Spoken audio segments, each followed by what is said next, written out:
In today's video, I'm going to be telling you why E9X M3 owners typically upgrade to a Porsche, specifically the GT3 or the GT3RS. And as you can see, we have one right here in Miami blue. Just a quick walk around and a little detail on the build before we get into the fun part. It does have some Brixton forged wheels. It is lowered on springs, I believe. It has certain carbon fiber pieces that were added. They were either paint matched or not carbon fiber. Regardless, they look a lot better now that they are exposed carbon fiber. It also has a roll cage in the back. It has a full exhaust system, the headers and all the way back to the exhaust outlets.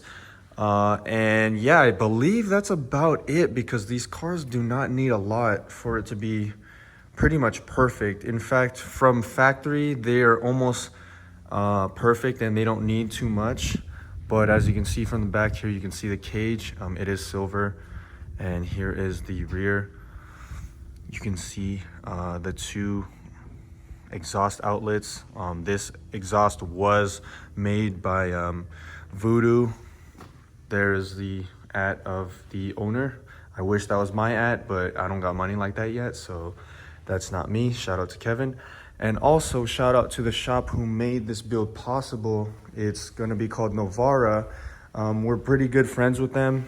I'm gonna link all of Kevin's and their links in the description, so make sure to check them out. But I'm very excited to get into this video because we are gonna be driving this around, kind of showing you why they go from this to a GT3RS. Blue key to match the Miami blue, but let's get this cold start in.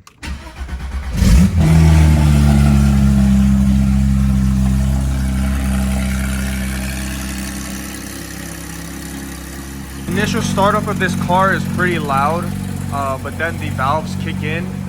So as I'm waiting for this to warm up, I will be figuring out what I'm gonna do about coffee, and then we're gonna get straight into some driving footage and just exhaust clips. We'll have to get to the gauge cluster to get one of the main reasons E9X M3 owners switch to this car, and it's straight hitting you in the face in the middle. It shows the red line. So the red line on this car is 9,000, giving it 700 to 600 more RPM than the stock red line of the M3. So the stock red lines are 83 to 8400. I know of some tuned M3s that could go to like 87, 86, but off of a stock car, the GT3RS is one of the best upgrades to go from an 8300 RPM to 9000 RPM. So the RPM is definitely one of those reasons why E9X M3 owners go up to this car. Starting from the interior as well, everything is basically an upgraded version of the M3. The steering wheel is very sporty. The interior is pretty good. It has Apple CarPlay stock. This is the YSAC package. I believe that's how you pronounce it. But yeah, this car is basically the way more expensive version of the E9X M3. It's a lot more powerful. In my opinion, it sounds better. It's a good amount quicker. And just the looks of the GT3RS are almost unmatched, especially when you're comparing it to cars of that era, which the M3 I feel like does kind of still does kind of belong in that era.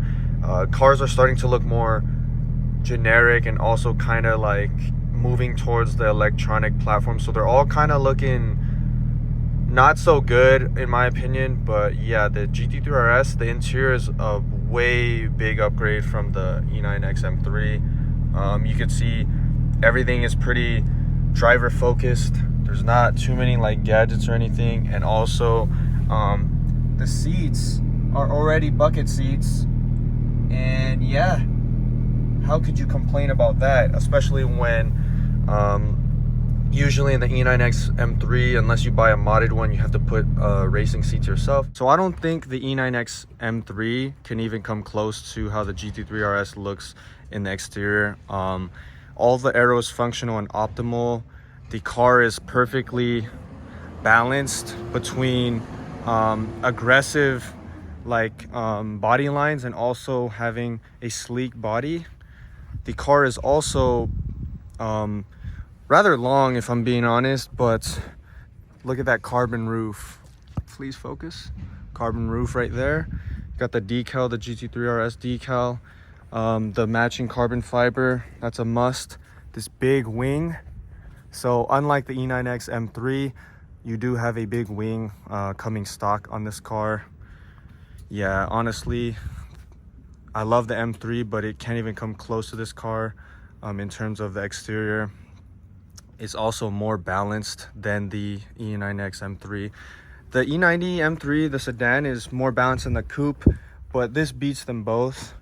And yeah, I don't know. I don't really have any complaints about the GT3RS's exterior. I believe it's basically perfect as is. Porsche knows what they're doing when it comes to their cars. Just look at the paint color. Let's get a little bit close up of the back because I've been filming mostly the fronts. But yeah, this car is definitely a huge upgrade from the M3.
Having a lot of fun with this car. It's quite possibly the most fun car I've ever driven. Let me close these real quick. It's probably the most fun car I've driven, the best handling, one of the best sounding. I don't know which one sounds better between the SVJ and the GT3RS. I go back and forth between them. But once again, shout out to the homie that let this be possible, Kevin Pack. I'll be linking him. And then also shout out to Novara for the work on this build and just being solid homies. I can't wait to get another video going.